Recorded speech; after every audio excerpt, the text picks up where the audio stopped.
right. Something has got to be rebuilt. Say it again. The ruins shall be rebuilt. Oh, okay, yeah. It says that means there's going to be some ruins there. Right. And when we come, we need to rebuild it. Right. I was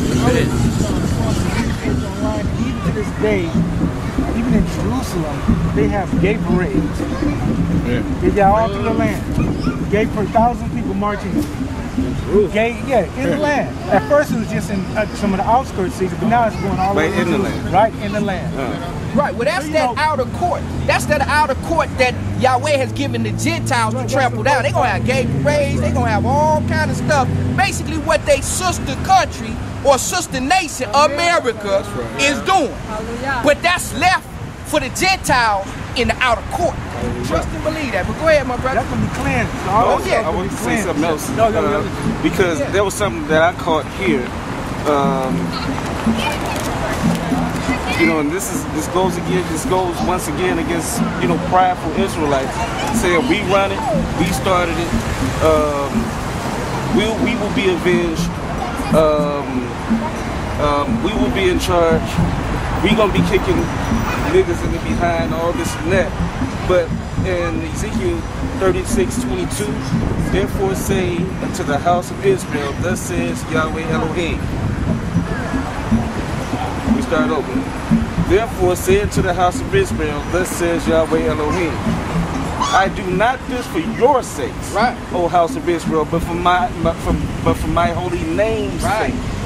So they said about this is so that Yah can be glorified, the Most High can be glorified, but people are glorifying themselves.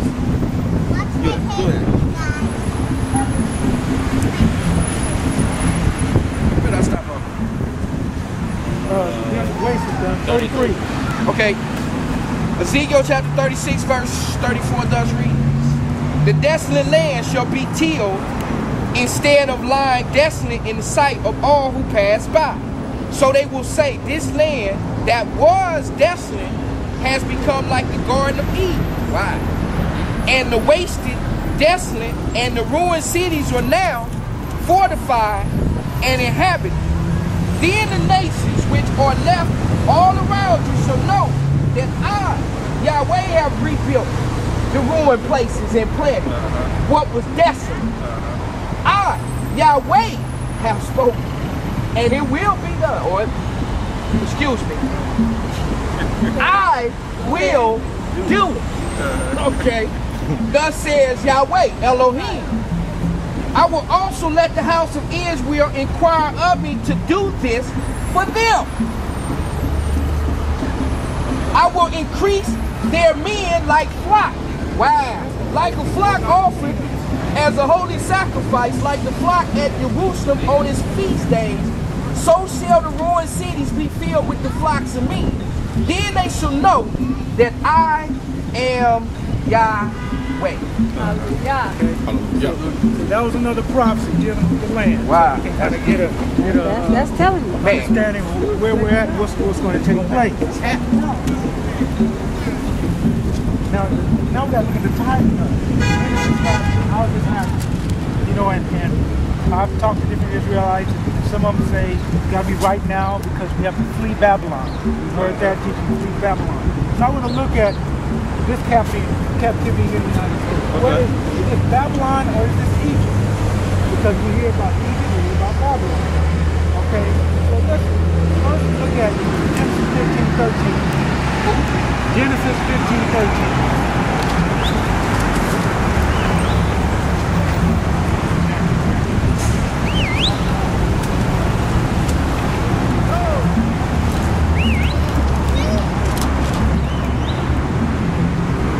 Yes, you did. 15 to 13. Yeah. Let me know when everybody here. Everybody there? Genesis 15:13. Okay, Genesis 15:13 thus read. Then he said to Abraham, know for certain that your descendants will be strangers in a land that is not theirs, and will serve them, and they will afflict them 400 years. 14 too. And also, the nation who they serve, I will judge afterward They shall come out with great possessions. Now, let's dissect those two verses right there. And I did another teaching on this about the 400 years not being Egypt, I'm going to that. That's another discussion. Yeah, that's this captivity. But let's look at the series of that, okay? It says, your seed will be a stranger in the land that's not theirs, and shall serve them, and shall afflict them 400 years, right? And also that nation, I will judge, okay? So judgments come on nations. But then it says, and afterwards, after what? After the judgment. Right. So see, this is a different thing from the scripture we see about fleeing Babylon. They say flee Babylon because judgment is coming upon Babylon. Right.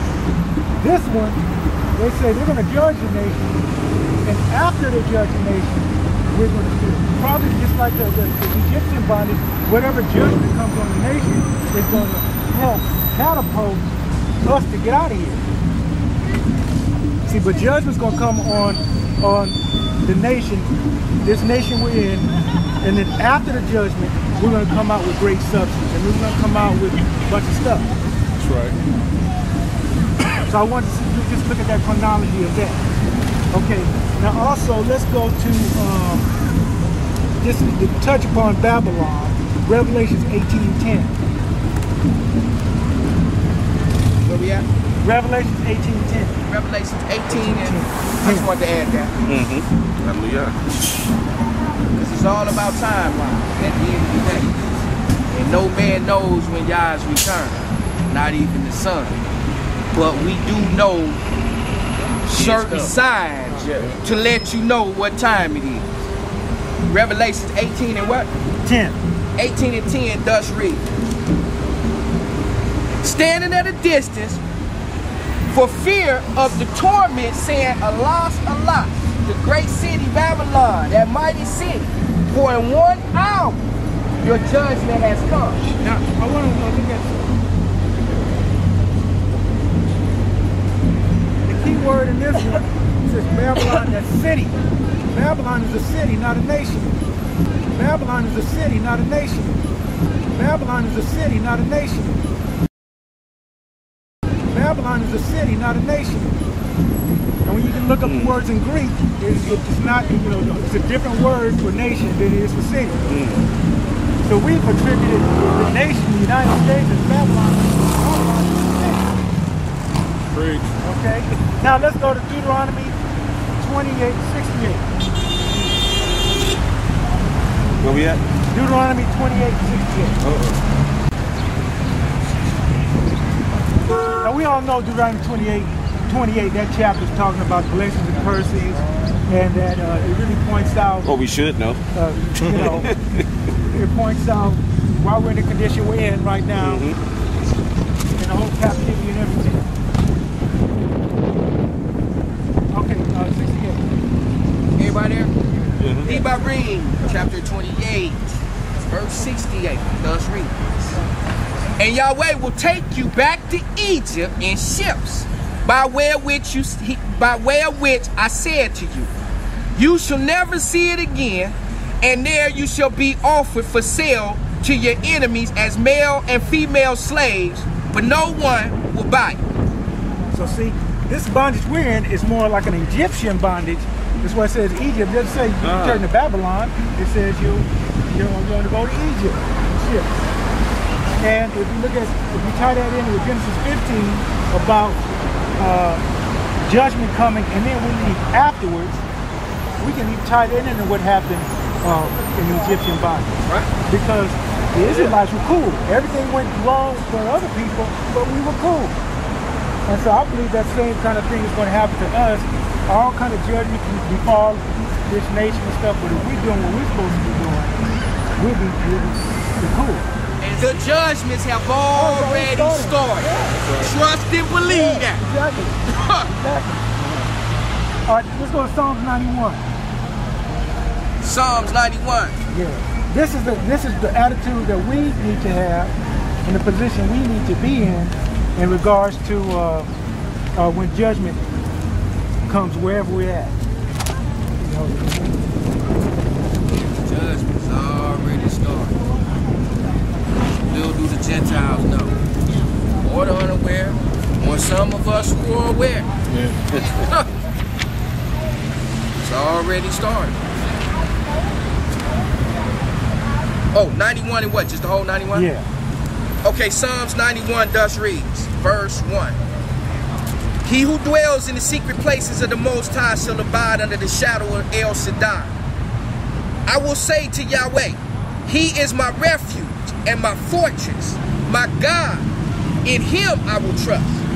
Surely He will deliver you from the snare of the fowler and from the perilous pestilence. He shall cover you with His feathers, and under His wings you shall take refuge. His truth shall be your shield and buckler. You shall not be afraid of the terror by night, nor of the arrow that flies by day, nor of the pestilence that walks in the darkness, nor of the destruction that lies waste at noonday. 1,000 may fall at your side, and 10,000 at your right hand, but it shall not come near you. Only with your eyes shall you look and see the reward of the wicked, because you have made Yahweh, who is my refuge, even the Most High, your dwelling place.